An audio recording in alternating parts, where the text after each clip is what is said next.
introducing next, we have Miss Annie Altamirano. I do apologize if I've got the name wrong. An international speaker and teacher trainer, a Cambridge English Language Assessment presenter, a mentor with Cambridge Teacher Support Services, and a published author, and has interests in differentiated instruction, something again which kind of ties in with what Rob Howard was talking about before with AI and how we've got so many more channels coming along, and assessment for learning, which I think is something both Kirsty and I have an interest in. Yeah. So, Miss Altamirano, I do apologize. Are you with us? I am, but yes. I'm not allowed to hold on. Turn on my video. Hang on. Okay, buttons are being pressed right now.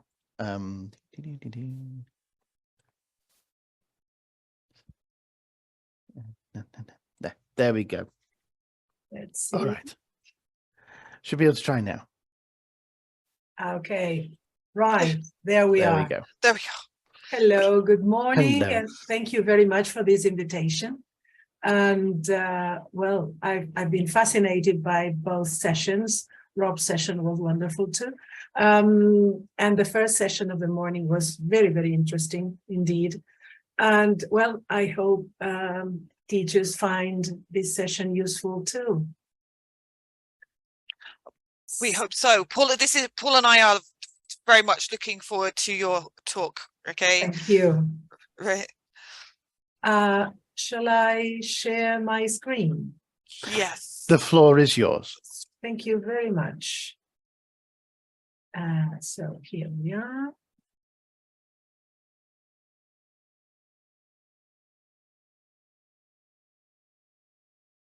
Can you see my slides? Yes. Yes, we can. I can. Yes. Okay. So again, thank you all for being here today, and thank you for the invitation. Now, assessment for learning. Let's see. I guess that you are all familiar with this situation, right? A group of students listening to a teacher who is explaining a lesson, and the teacher starts thinking, okay, I'm teaching this lesson, but are my students learning? So this is a big question for us all. Is our teaching leading to learning?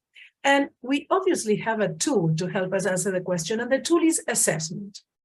Now, there are two ways in which we can assess our students. And we can assess them in a summative or in a formative way. Okay, so this is a question of prepositions sometimes. So we have assessment of learning, which is summative in nature.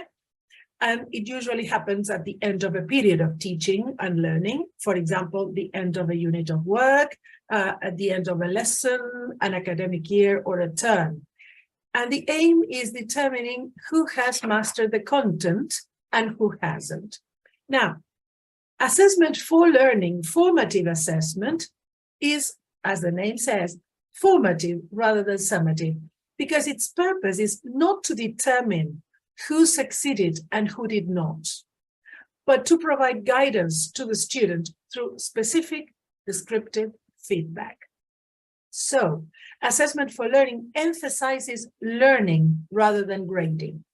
Students don't receive a grade, they receive feedback that helps them to improve. Therefore, what makes assessment formative is what the teacher does with the information the assessment generates. When you use formative assessment, you identify the present status of a student in terms of the learning standards. You diagnose what to do to assist them, provide feedback, allow the student to make changes, and then hopefully celebrate success. Now, a key resource created by the Assessment for Learning Reform Group established 10 principles of assessment for learning. I'm going to go through them very, very quickly because we don't have time for too long. So, assessment for learning should be part of effective planning. That is, our planning should provide opportunities for both us teachers and the learners to obtain and use the information about the progress towards the learning goals. Also, it should focus on how the students learn. Learners should be aware of the how of their learning as well as they are of the what they are learning. It should also be a central feature of classroom practice and a key professional skill for all teachers. And this is something that I miss in the contents of teacher training programs, or at least in the past and up to quite recently, assessment for learning was not integrated into the teaching program. Also, assessment for learning should be sensitive and constructive. That is, we should be aware of the impact the comments, the grading, the marks have on our students' confidence, and we should be as constructive as possible in our feedback. We should never underestimate the importance of student motivation. Assessment for learning, formative assessment, fosters student motivation because it encourages them to progress, to make more effort. It also promotes an understanding of goals and criteria. That is, it encourages this understanding of the criteria by which the learning goals are assessed. Learners need to understand what it is they are trying to achieve and, of course, want to achieve it. So communicating assessment criteria involves discussing these assessment criteria with the students, using language that they can understand, and also providing examples of how these criteria can be met in practice. Also, we should ensure that learners receive constructive guidance on how to improve their learning. Formative assessment should also help develop the learner's capacity for self-assessment. That is, we should pinpoint their strengths and advise on how to develop them. We should be clear and constructive about any weaknesses that they show and how these might be addressed, and provide opportunities to improve for the learners to improve their work. And finally, it should recognize the full range of educational achievement. That is, we should equip learners with the desire and the capacity to take charge of their learning through developing the skills of self-assessment, which is a key life skill too, not just an academic skill. Now, let's see how formative assessment fits into the classroom. Assessment for learning, formative assessment, focuses on both we teachers and students understanding three key things.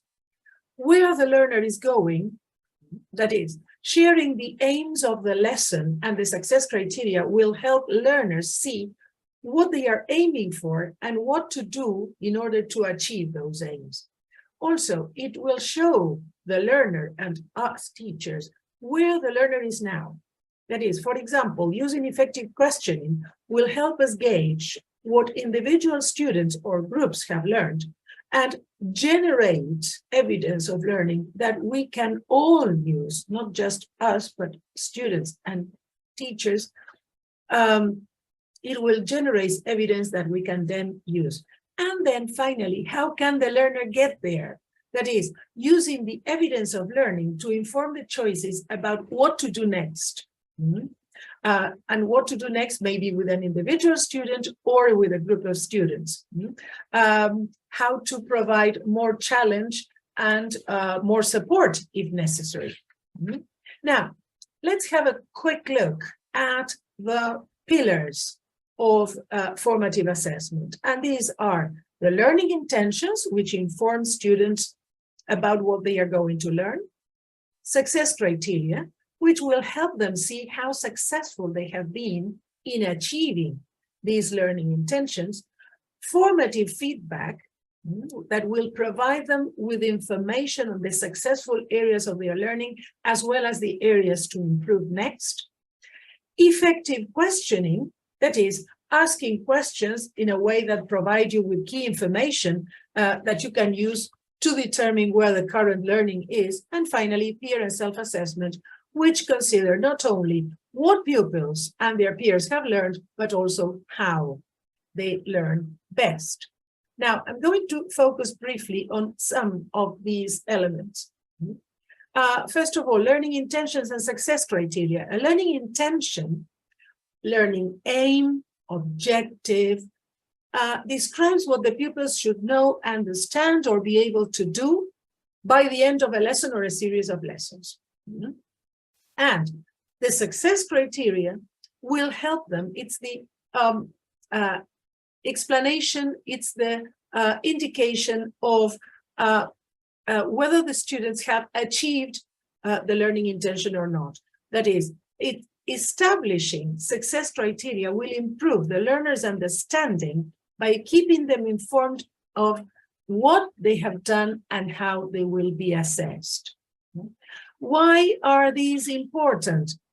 That is, something that I have also found is that in spite of the fact that we build learning intentions and success criteria into our planning, and we usually have these in the course books that we use, we rarely share them with the students. So at the same time, we want the students to be self-motivated and have a sense of purpose. How are we going to manage to do this if the students don't know what they are expected to learn and how to recognize their success? So if we don't share this with the students, we cannot expect them to be able to self-assess, peer assess, which are the other two elements of assessment for learning that are really important also, and that it also involve life skills. So to give our students the tools that they need to take more responsibility for their own learning and achieve greater learning independence, we need to tell them what they are going to learn, why they should learn it in the first place, and how they will recognize that they have succeeded. Now, let's have a look at another element, and that is formative feedback. Formative feedback focuses on what is said to the students and how it is said, so that they will understand what you said, emotionally accept what is being said, be willing to make a change, and actually implement this change. So feedback is only successful if the student learning improves. And this depends on their capacity to understand the feedback and an inclination to accept it and act upon it.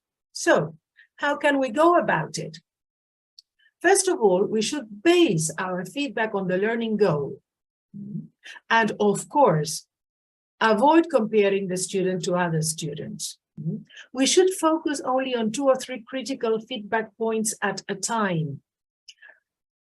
Students may accept 3 criticisms, but are likely to shut down if they hear more. They suffer from what I call the hippo syndrome. I don't know if you have noticed or you know that when hippos go underwater, they have these membranes that allow them to block their ears and nostrils so that the water doesn't go inside. Well, students do the same. If we give more critical feedback than 2 or 3 pieces of feedback, they're going to just do the hippo thing and shut down and stop paying attention. Then provide concrete suggestions for improvement. That is, avoid vague general feedback, such as work harder. Because the student can come and say, teacher, I do work hard and I try hard every time, but still, what can I do? So be specific. Also, suggest small manageable change rather than large complex change, so that each small step is achievable. give immediate or timely feedback. Feedback that is given a week or two after a piece of work has been done is of no use. Make it an integral part of your classes. Give constant feedback daily, weekly. Allow for students' own feedback, that is, that they themselves practice giving feedback to each other and giving you feedback on what they are doing. And also ask for their commitment to change. Help them to move from knowing about the need for change to wanting to make the changes. Now,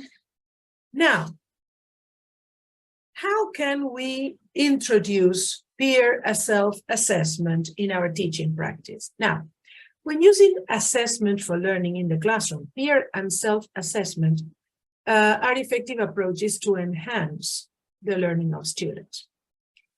Peer assessment allows students to reflect critically upon the learning of their peers. And it's a reciprocal process because the student providing the feedback also benefits from increasing their own understanding by having to review somebody else's work.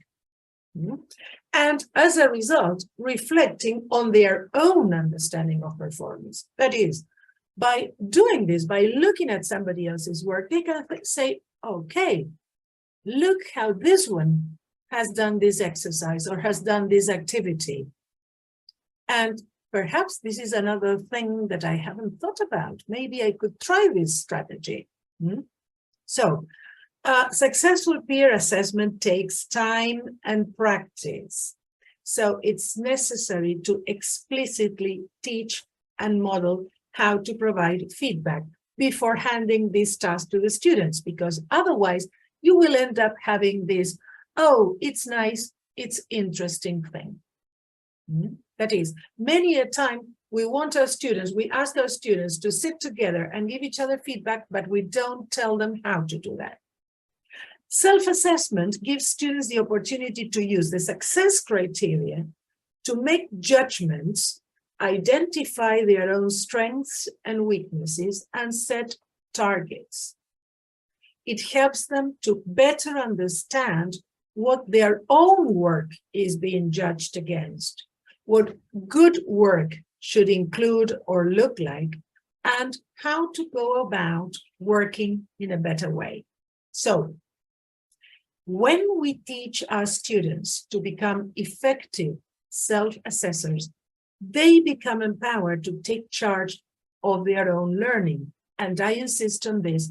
This is not just an academic skill, but it is a necessary skill for lifelong learning.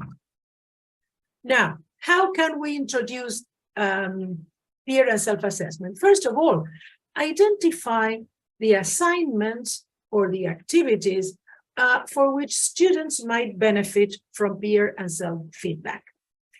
You don't have to include peer and self-assessment and feedback in every single thing that you do in the classroom. Choose the activities, because if you want to do it with all the activities, to begin with, it's not necessary. Secondly, it's a lot of work, and maybe it's pointless. So identify key assignments or activities. Also, you can break a large assignment into smaller pieces. For example, this is particularly true of writing, projects, establish milestones. Suppose that the students have to write an essay or any type of writing that they have to do. Divide the task into steps and establish points at which you will introduce peer and self-assessment and feedback, so that you will have small steps and small wins rather than reaching the end of the task and having to change a lot of things at this point. Also, involve the students in defining and clarifying success criteria. That is, many a time we want to use learning intentions and success criteria with our students, but we feel that we cannot use the ones that we have in the books. Why? Because as a writer of teachers' books, I can tell you what we do is we write those learning intentions and and assessment criteria and success criteria for the teachers, not for the students.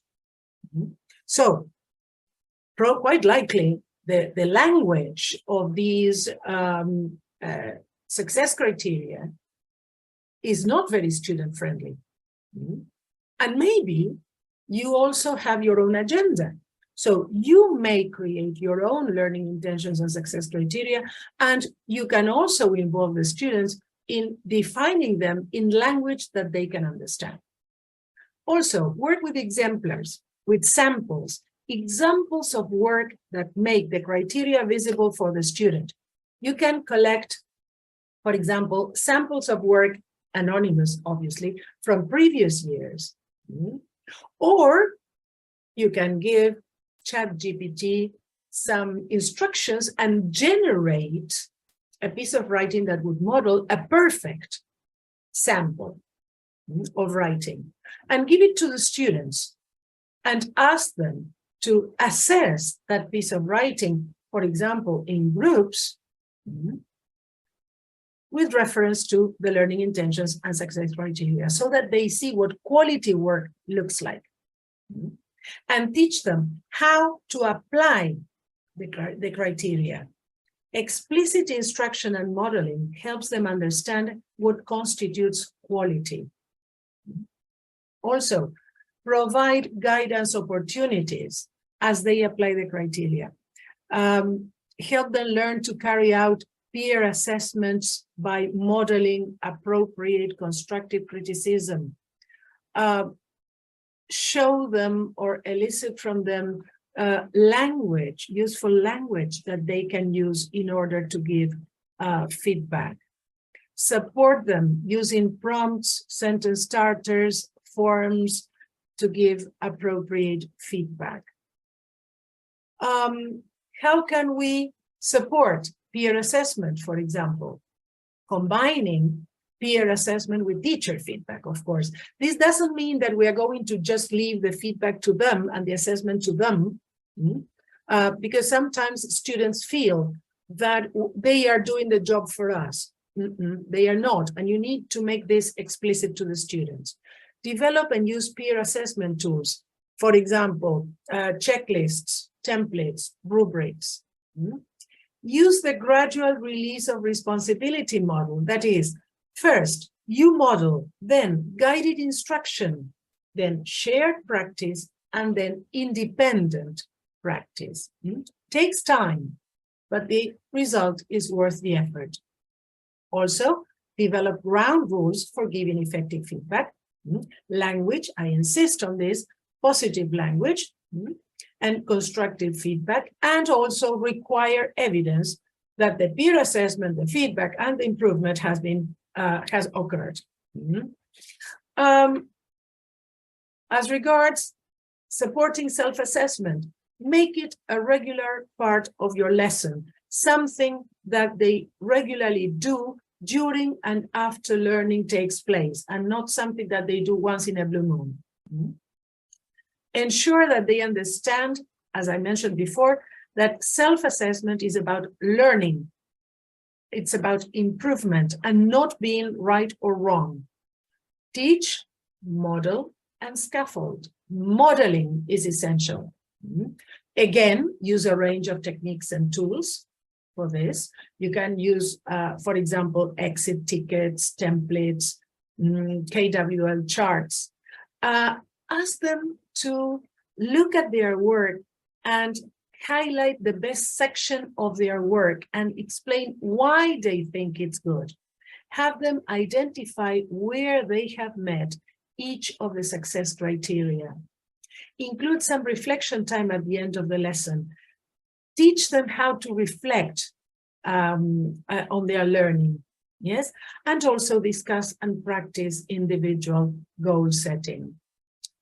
Well, I think that I've managed to squeeze the content into the time that I had available. I have these references that you may find really useful. I recommend, especially if you are new to peer and self-assessment, have a look at Inside the Black Box by Paul Black and Dylan William, and also Hattie's and Timberley's The Power of Feedback. This is really useful material, and of course, all of them, but for starters, go to the Black Box. If you would like to contact me and ask more questions after a session or later on, please, you can find me all around the place. So feel free to just send a message or contact me on social media. I will be more than happy to reply to your queries. So. Thank you, Annie. Okay, thank you. Seriously, that was really, really informative. It's actually made me think, okay, about what I should do, okay, in my classes. Okay, thinking, oh, okay, I can change this. I can change.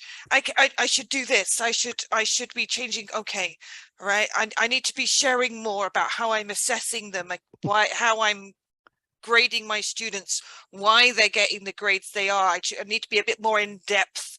Okay. Yeah. I mean, this is just a little bit. I mean, this is such a vast area, and we can also we should also link it to differentiated instruction, because formative assessment and differentiated instruction go hand in hand.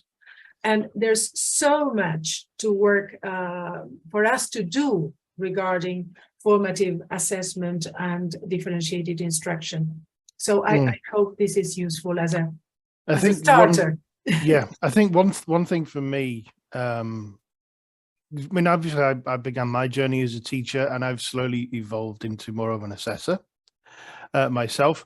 And one thing that you sort of continually learn is how much teaching relies on assessment, and we have to kind of realize that when we talk about assessment, obviously the kind of, shall we say, the old thinking is that assessment is a quiz or an end of term exam, but in reality assessment is continual, ongoing, and it can be anything from just observing the students for 5 minutes all the way through everything we do. And everything we do plays a part in then feeding back into how we teach our students, how we can help them better, you know, and if we can, and just because I can, and it also feeds into what a previous presenter was talking about, with how we have all these new channels that students can go down with modern technology nowadays. Because like I said, I think we used to be, as teachers, the gatekeeper of all knowledge, whereas today they can go anywhere and they can bypass us quite happily. So assessment has to be ongoing, because there's so many more channels that students can go down, and we need to be able to assess everything so we can do our jobs. Because normally we think of assessment as testing. And I don't mean to say that that is not necessary.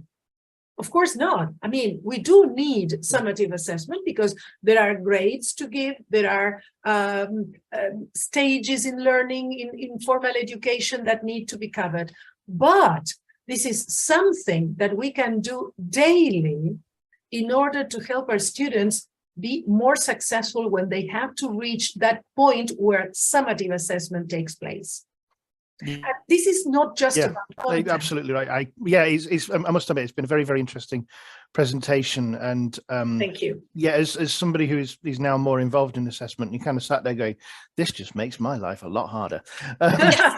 Yes, it does. I mean, even using it from a teaching point of view, I know we have a lot of teachers with us today, and just even thinking to yourself, right, just my ICQs, my CCQs, they are like literally the basis of sort of like the continuous assessment. Are they understanding what I'm talking about? Am I giving them the correct information?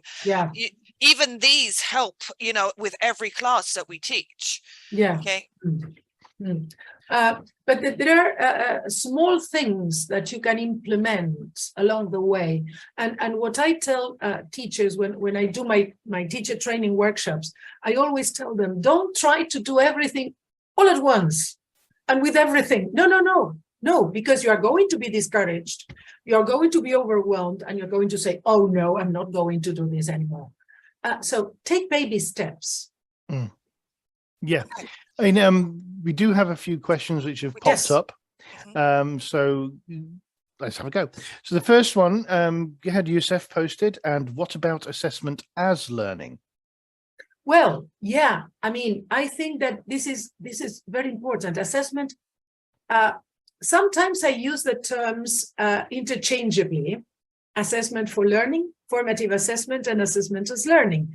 Why? Because I think that formative assessment should be assessment as learning. Because the result of this formative assessment, the information, as I mentioned at the beginning, the information that we get through the tools we implement as formative assessment should help our students improve their learning. So I really see assessment as learning for our students and learning for us. Yeah, well, nice and clear. Nice Right. Okay. Next one from an anonymous attendee.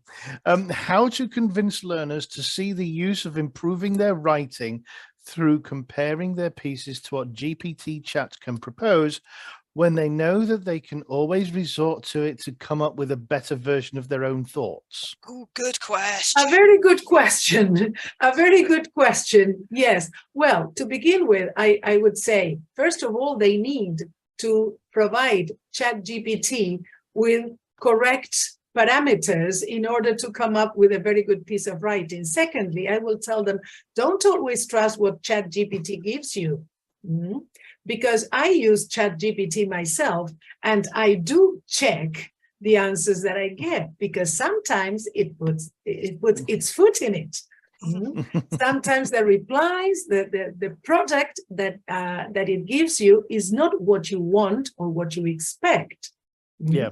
So they also need to develop their critical thinking skills in order to evaluate whether the result of that product that ChatGPT has given them is exactly what they want or the standard they want. Yeah, absolutely. I mean, I think again, go back to what was discussed before with AI, it is evolving. I mean, we all know that when Google Translate came out, you would get word salad. But today it is a lot more accurate, but there's still moments where it's not right. So I think with AI is evolving all the time, and it is going to get better. But you know, we as teachers and as basic humans still have a much greater advantage because we're so much more capable than AI of literally independent thought. So yeah, I think AI products like ChatGPT, brilliant. Yeah. But we always need to make sure it is a tool for us to use. Absolutely. Not the other way around. Yep. Right. Okay. Minatella Helmi, how do we evaluate, if this would stop jumping around on me, how do we evaluate as designers when it can sometimes be subjective? Excuse me, could you repeat that? How do we evaluate as designers when it can be sometimes be subjective? Well, by means of rubrics. We avoid subjectivity using rubrics. And we can develop the rubrics together with the students, for example. We can develop our own rubrics. There's something quite interesting. I mean, we have lots of rubrics, for example, with CEFR or Cambridge rubrics for exams and other lots of rubrics going around. But those rubrics may not reflect exactly what we want to evaluate. So that's what I meant when I said we may have our own agenda. So to begin with, the rubrics are usually summative. They don't give students guidance as to how to improve. They are generally phrased in such a way that it's double Dutch for the students because they don't really know what they are talking about because it's not meant for them. So we can develop rubrics that are student-friendly and that reflect what we and our students want to do with a particular task with a particular lesson, etc. No, Cool. very good. Okay, I right. mean, I'm sorry, I Carry do on. apologize, Kirsty. Carry on. The subjective thing is one that I think both Kirsty and I, we regularly discuss this because we're heavily involved with assessing language. And of course, speaking is one area where it's like we regularly have the debate of what's more important, fluency or accuracy, because they're not necessarily the same thing. And even if we've done this as kind of a thought project where we've kind of gone, can we come up with a rubric? And again, we always come up with a rubric and then we kind of look at it like 5 minutes later and go, but there's a problem. We're humans. Doesn't work. Yeah, that doesn't work. Or okay, no, we forgot to include this in the rubric, and it's okay. We are humans. Besides, we are humans, and I worked as a Cambridge oral assessment assessor for a long time, and I remember we got a lot of training to avoid subjectivity when we were assessing students during exams. But I think that it's inevitable. We are humans. And sometimes we would allow some subjectivity into the assessment. The question is not to allow subjectivity to rule. But then when we write the rubrics, they need a lot of thought. They need us to sit down and explore all the possibilities. It's not easy to write good rubrics. No, and then I always find, because Paul and I will discuss something, or we will even both of us look at a piece of work that needs to be assessed, and even though we are both following the same rubric, we'll come up with slightly different ideas as to have they answered all of the criteria in the rubric. Okay, we will not both be exactly the same. No, that's right. I remember in those days we were two examiners with that is, one examiner examining one thing, the other another thing, and even when we were doing our trainings, we seldom came up with exactly the same scores. Yeah, absolutely. Anyway, thank you very much indeed, Miss Altamirano. Absolutely fascinating presentation. Seriously, Paul and I could talk to you for the rest of the day. We really could. We really could. Okay. We do have quite the ding dong when we disagree on something. Yes. We do. We both have our opinions, and I am going to keep mine. Mine is always better. Okay, so we've discussed this. Yeah, but I'm older, so I win. Okay. I have the grey hair to prove it. Okay. We actually have more questions. Okay, yes. But Annie, we will, if that's okay with you, we'll send them to you, and you can answer them, and we'll post them on social. Okay, absolutely. That's all right. Thank you so much indeed. Oh, absolutely fascinating. Thank you. Seriously, so much. Okay, from Paul and I, thank you very much. Okay, Thank you. We could keep going for at least another hour. Okay. Yeah, we really could. All right.